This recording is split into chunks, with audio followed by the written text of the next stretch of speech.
Hi, and welcome to my sharing of my experience when I took the APM PMQ. I actually took the exam twice and received a similar result on both exams, and that was just under the pass mark of 55%. So on one occasion it was 49, and then the other it was 47. And I firmly believe that me being honest and transparent and sharing with you what I've learnt and my experience can help you pass the APM PMQ exam. So did you know that the APM is actually a registered charity? They've gone one step further and achieved Royal Charter status. Essentially, that still means that they are a registered charity, but what that does mean is that they're not subject to freedom of information requests. And should you wish to make a complaint that's regarding your exam paper, or just generally make a complaint, it is actually quite a costly process.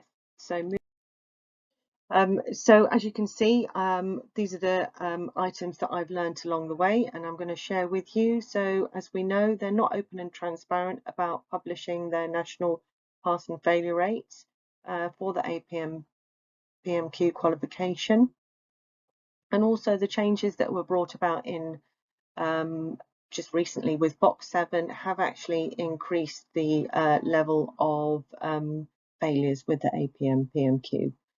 So moving on to the next slide.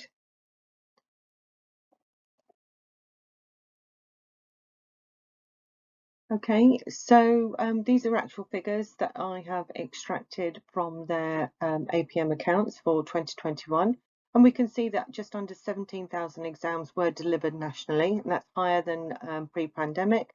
I did ask the APM organisation, so what percentage of those 17,000 exams that were delivered were actually retakes, and they declined to provide that information.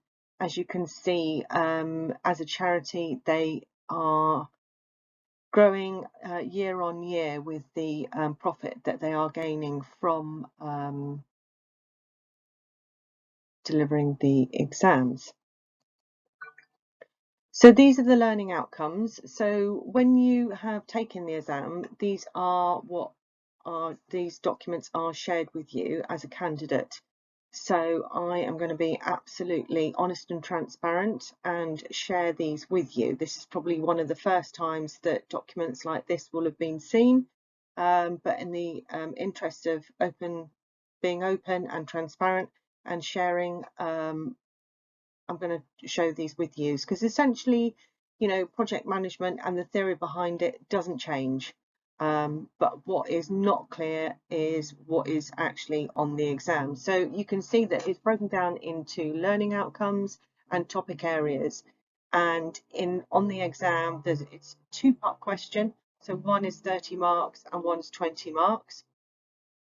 Ideally, you want to answer the one that is 20 marks first, so that you've got that out the way, and then you can concentrate on the 30 mark element. So by all means, if you need to take a screenshot or get in touch with me for further information, please do. So this was from the first exam that I took, and it shows you my marks on the side.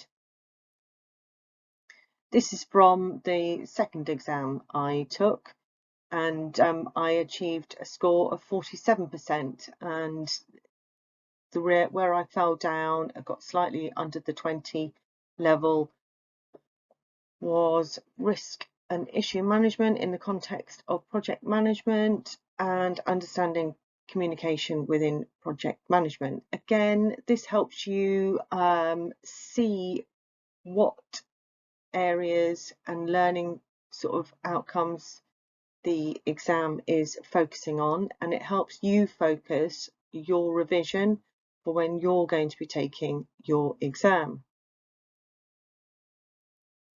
Hi, so you will also be given a candidate breakdown, and your apprenticeship provider, your tutor, will have a copy of this, and they will share that with you. And it identifies where you've got knowledge confirmed, reasonable knowledge, or a partial response. And I would hazard a guess that where I've given a partial response was probably the questions where I achieved a 19. And this was down to literally just having that luxury of time where you've just got to formulate the best answer in your head, formulate it into the 4 bullet points per point that you want to make. So 1 point should be broken down into 4 sub points, 2 marks per each point, 4 to 5, so you get 10 marks per point.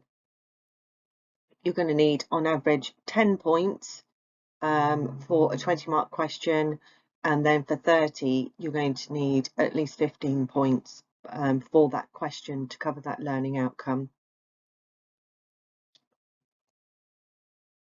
Hi and welcome back. So we're looking at candidate breakdown, page 2, and again it helps you identify partial response, reasonable knowledge, or knowledge confirmed in those areas. So again, just sharing that with you. Again, it further breaks down the areas to help you focus your areas to revise. Candidate breakdown, page 3. And this is not, I wouldn't say take this as the best template, but is a template. It is an option that you can use to help you identify the best format to answer your questions when you do come to take the APM PMQ. And it just helps you identify, you know, on a 30-mark question, you'll need 3 statements, and on average,